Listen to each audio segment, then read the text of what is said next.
ASMR nerd, and I've been making gaming ASMR for almost 12 years now.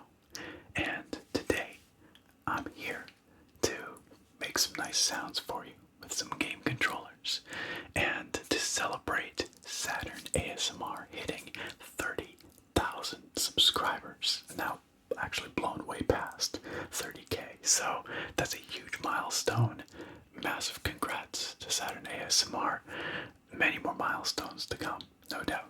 But big shout out to Saturn for inviting me to collab on this video. So I've got a few controllers here today that I'm gonna make some sounds with, and I'll do them in chronological order. These are just some that I picked that I think make nice sounds, and I'll talk a little bit about some of the games I like from each of these consoles as we go. And then I'll pass off each controller to Saturn so that he can do the same. So the first here is the OG certified classic, the NES, or the NES, depending on how you like to pronounce it, or the Nintendo Entertainment System, if you want to get technical about it, I guess. Or if you were in Japan, it would have been the Famicom. But this controller has such an iconic design and an iconic sound. After all these years, those buttons still hold up.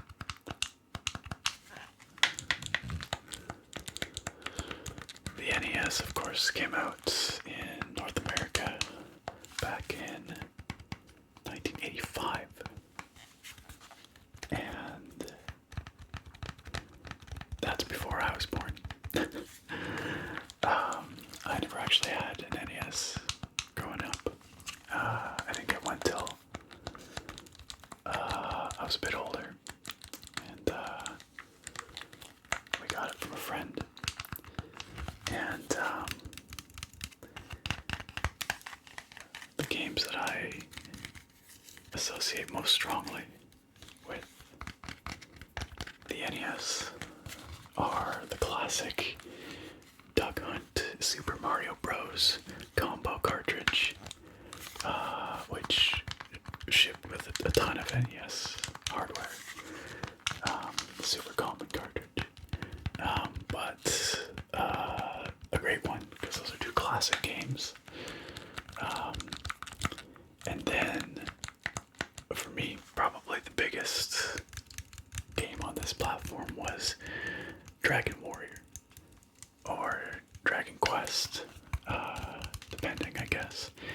Originally called Dragon Warrior, though, here in North America. And I actually played that game first on Game Boy Color. But I loved it so much there that I went and bought the cartridge for it on NES, because I wanted to experience it there as well. So, but that game was truly iconic, and really set the template for what JRPGs would be from then on. A super influential game.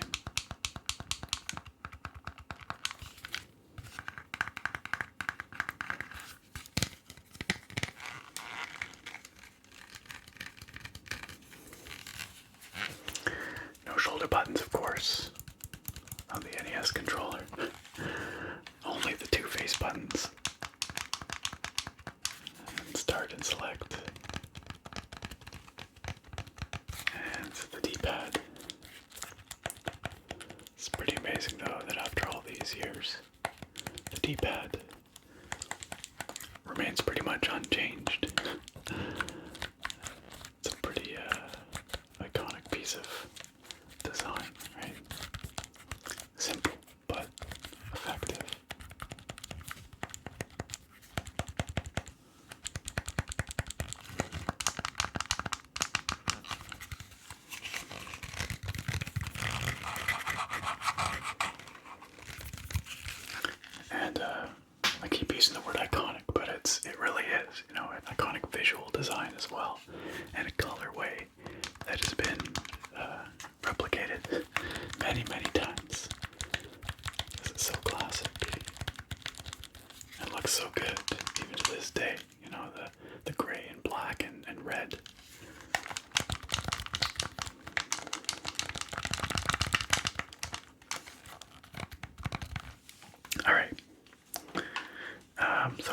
pass that off to Saturn. Here you go. Thanks, Nick. Now, before I start talking about the NES, I just want to give a huge shout out to the ASMR nerd for jumping on the video with me. He's a YouTuber that I've been watching for quite a while, and he's also a big reason why I started to create ASMR, so huge shout out and huge thank you to the ASMR nerd. The NES is a console that I don't have many memories with. A big reason why I did play it when I was a kid was because my older cousins had it, so a lot of times when I would go to their house, I would jump on the NES and I would play a lot of the games that they had, so I was pretty limited in the choices of the games that I had. The games that I did play were Super Mario Bros. 3, Contra, and Punch-Out! And to this day, actually, Punch-Out! Is a game that sometimes I will go back and play because it's just so much fun. It's also very addicting, trying to memorize the patterns and figuring out each boxer, and it's just a lot of fun, and it's very rewarding. Contra is another game that's super hard and super rewarding. There's just pixels flying everywhere, and you gotta try to avoid it, you gotta try to master it too. And that's the thing about a lot of these NES games, they're very unforgiving, they're very hard, they're very challenging. There's no save states, and a lot of the times if you didn't want to save or if you made it far in the game, it'd be through a password, so you'd have to write down the password somewhere and enter it to get back to that level. And it's crazy to think that nowadays I would never play a game if there was no save state. I would never start a game if I couldn't save. It would feel like it'd be such a waste of time, but back then it didn't matter. It was just all about gaming and having fun. Like the ASMR nerd had mentioned, the controller is iconic. It's when you see this, it just has that retro look to it, and it's such a simple controller: 2 buttons, D-pad, and start and select. It's also very light. It almost feels weightless in your hands. It is very iconic. Plus the color patterns, like ASMR nerd I mentioned too, the black and the gray and the red. Like I said, NES. I didn't play many games on it. I do own one, but I don't think it works. I think it was a console that, as the years went on, it just kind of fell apart. I think if you do want to play, a lot of them require repairs. And there's videos online on how to do it, and I've tried to do it, but I didn't really have success, and I wasn't really that invested in getting it to work. But the Super Nintendo is a console that I definitely played way more. Donkey Kong Country, Super Mario World, a lot of those games I still play to this day, and I still own them. So going back, I play those games, but NES, not really. But it all started with the NES, so the NES is a vital piece to gaming history. Without it, there wouldn't be anything. So yeah, NES. That's all I have for the NES actually, and I think the ASMR nerd has another controller for us, so let's see what he has in store for us. Alright, my next controller I have here is a big jump forward in time, moving into the Y2K era, and that is the Sega Dreamcast controller. The Dreamcast. The Dreamcast was, of course, ultimately ill-fated console. Last one that Sega ever put out. But at the time, it felt so ahead of its time. It really did. It was one of the first consoles that I ever remember that had games that would run at 60 FPS. Like 3D games at 60 FPS. I remember playing the Power Stone games, which are like brawlers, kind of, like multiplayer brawlers. I remember Crazy Taxi, of course, was a classic on the Dreamcast, and those games just felt so good, and they somehow just felt really, just really ahead of their time. Graphically, compared to what was on the market at the time. The Dreamcast came out in 1999, so it predates the PS2 by about a year. So at the time, it was like the PS1 and the N64 pretty much on the market, and Dreamcast just felt so much more advanced. Who knows? I also remember playing a lot of this Spawn game, like the anti-hero Spawn, from the comics. I forget exactly what it was called, but it was another like brawler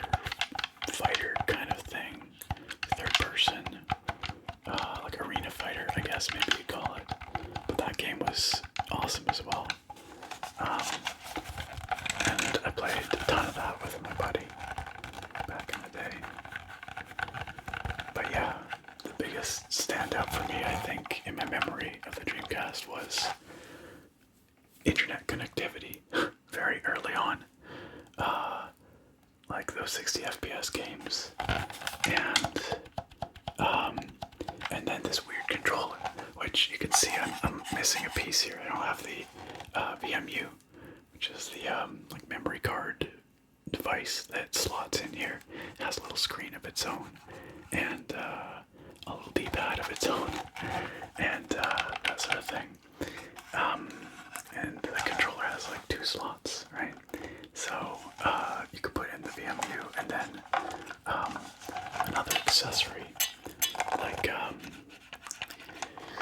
rumble pack or that sort of thing, microphone, all kinds of stuff. It really was a very forward-thinking console.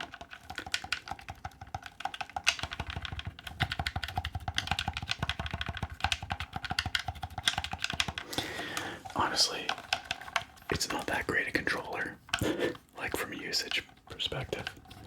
It's not that ergonomic, but I like the way the face buttons sound.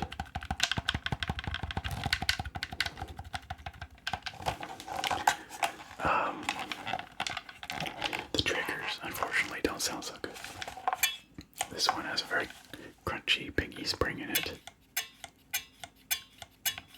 This one, that one's fine. Also, I think one of the first mainstream console controllers to use Hall effect sensors for the stick and the analog triggers, which is pretty cool. You see a lot of more premium controllers on the market these days with Hall effect sticks and triggers, but for a long time they were not very common.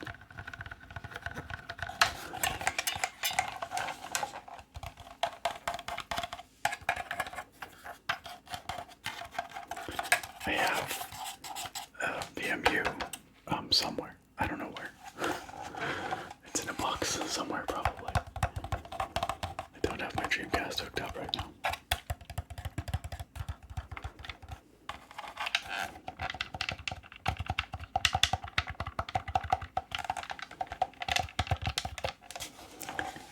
Alright, let's pass this off to Saturn.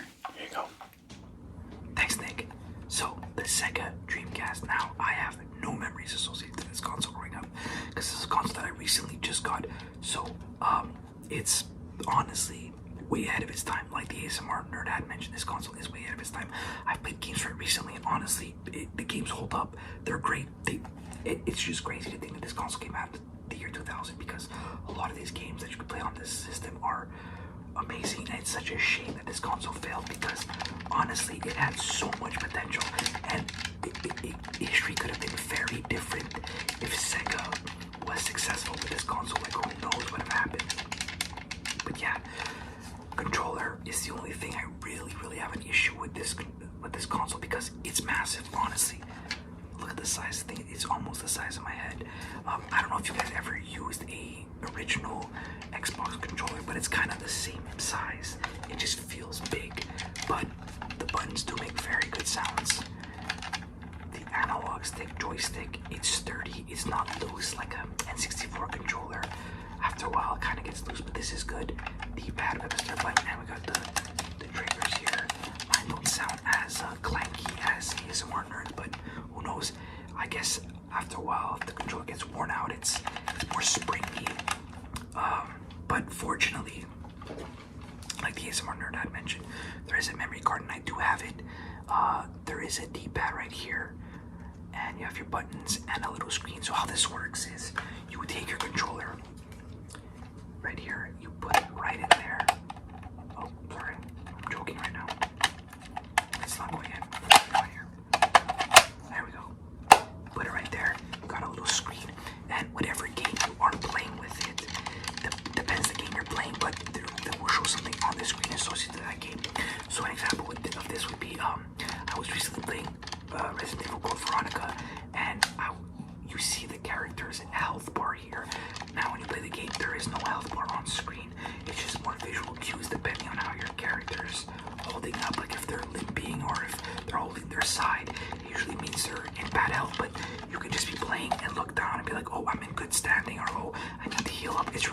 honestly, it's a very cool feature. It's very innovative. It's just really, really ahead of its time. And also, I believe that this console was maybe the first home console to have online gaming. So yeah, if you were able to have a good enough internet to play online, you could have online gamed with this, which is crazy.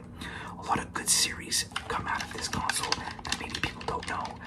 Crazy Taxi, Super Monkey Ball, Ready to Rumble, Power Stone, like ASMR Nerd had mentioned.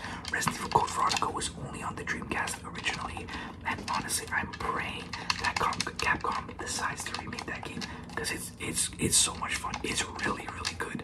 It honestly feels like it's the in between Resident Evil 3 and 4. It's like a Resident Evil 3.5. It's such a great game, and I'm really, really hoping to go ahead with the remake. But yeah, honestly, great console. It's a lot of fun. They cooked, honestly. Sega cooked with this one, and I'm not sure what happened, but it's a shame. Honestly, it's a great, great, great console. But that's all I got for the Sega Dreamcast. I think Nick has one more controller for us. Let's see what he's got.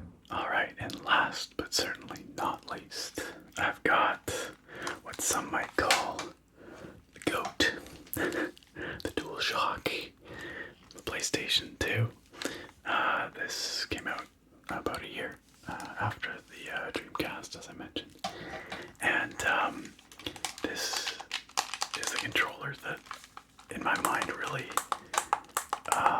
set the standard for what like all controllers would be from then on, pretty much.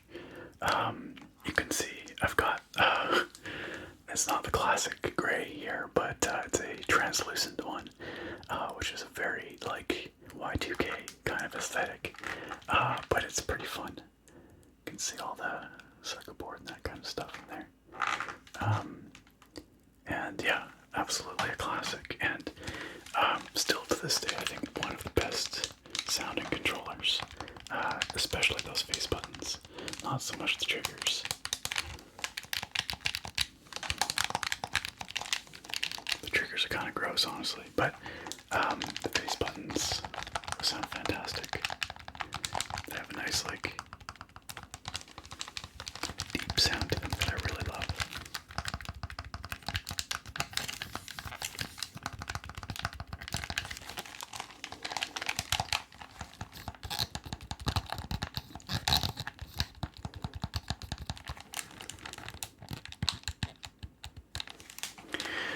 For me, when I think of PS2 games, I actually never owned a PS2 like during its heyday either, I have to admit. But I played a lot at my buddy's place. I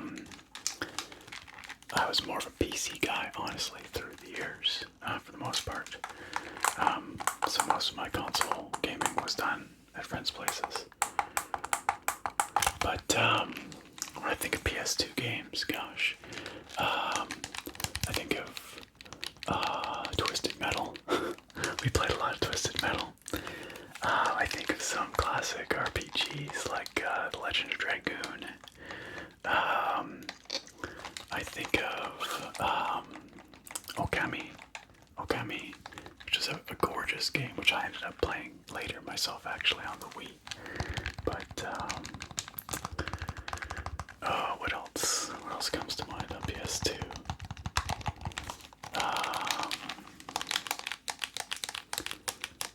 Later in his lifetime, Shadow of the Colossus.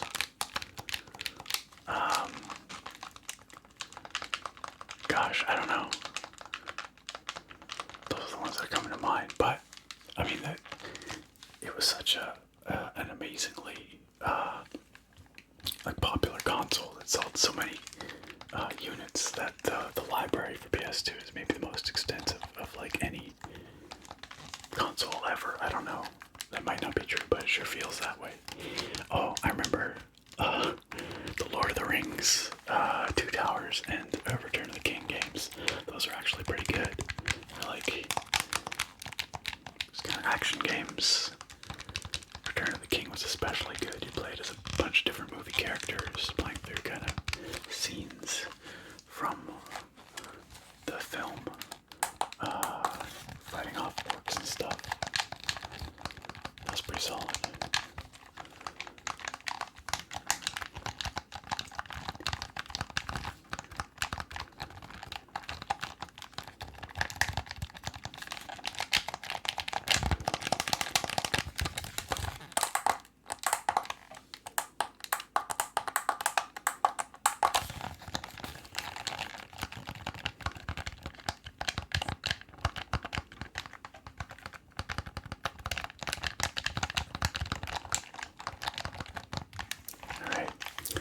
dust that one off to Saturn.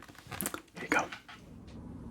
Thanks, Nick. Last but not least, we have the PS2, the DualShock 2.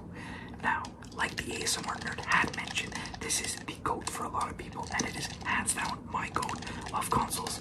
There is so many memories associated to this console. I remember getting this console for my brother's 10th birthday, and we were so excited for it. We knew we were gonna get it, and the first game that I got on the PS2 was Gran Turismo 3, and I wasn't even the racing games, but I was so excited to just play something new, and the graphics, I was so blown away by it at the time. And that's the thing, this console is pretty much my childhood, so every good memory from my childhood, I kind of associate with the PS2, which is crazy. I used to have a video store that was right across my street growing up, and my mom would always give me money to go rent games almost every weekend, so shout out to my mom for doing that. She made me try a lot of different games, and honestly, that's how it was. I wouldn't go check trailers online or go look at reviews. Whatever game cover looked cool, I would probably rent it, and I got to experience a lot of different games. I got to try a lot of different games, and honestly, pretty much changed my life forever. Some games that I do remember playing on the PS2 were God of War, Kingdom Hearts, Metal Gear Solid. I'm trying to think here. Oh, the Gran Turismo series, the Grand Theft Auto series. Those are great games, still fun to play. What else is there? Oh, Jack and Daxter, Sly Cooper. So many good games came out of the PS2. So many good franchises came out of the PS2. Ratchet and Clank. Oh my god, so many good ones. And I'm trying to think here of what was my favorite game on the PS2, and I guess it would be Kingdom Hearts. Honestly, I remember getting that game. I think it was for a birthday or something, and I remember I was blown away by it. Just absolutely blown away by it. It was just such a cool concept at the time. But this controller is definitely like the ASMR nerd has said, it's pretty much the standard of controllers. Like a lot of controllers that came after followed this model, you know, with the two analog sticks like this with the controllers and the triggers on top, and it does make good sounds. Honestly, the buttons sound amazing. These aren't too great, but the L3 and R3 buttons are really solid. I also remember that this was the first time that I played online gaming with the PS2, because I was never a PC gamer growing up, but I was a console gamer, so this is the first time I ever got to play online gaming. And I remember playing NHL Online, FIFA, and I think even SOCOM. From what I remember, SOCOM was a game that I used to play online PS2. So yeah, it was a lot of fun. I love the PS2, and honestly, look how cool it is. Like the ASMR nerd had mentioned, you can see right through the controller, which was very futuristic look. I think that's where I'm gonna end the video today. If you guys did enjoy the video, please leave a like, please leave a comment, and let me know what your favorite consoles were growing up. Also, huge shout out to the ASMR nerd for collabing with me on this video. I will have his channel in the description, so please go show love, go show support to the ASMR nerd. He's honestly the GOAT, and I really want to thank him for helping me do this and helping me jump on this video. Please take care of yourself, everybody, and I will see you guys on the next one. Bye.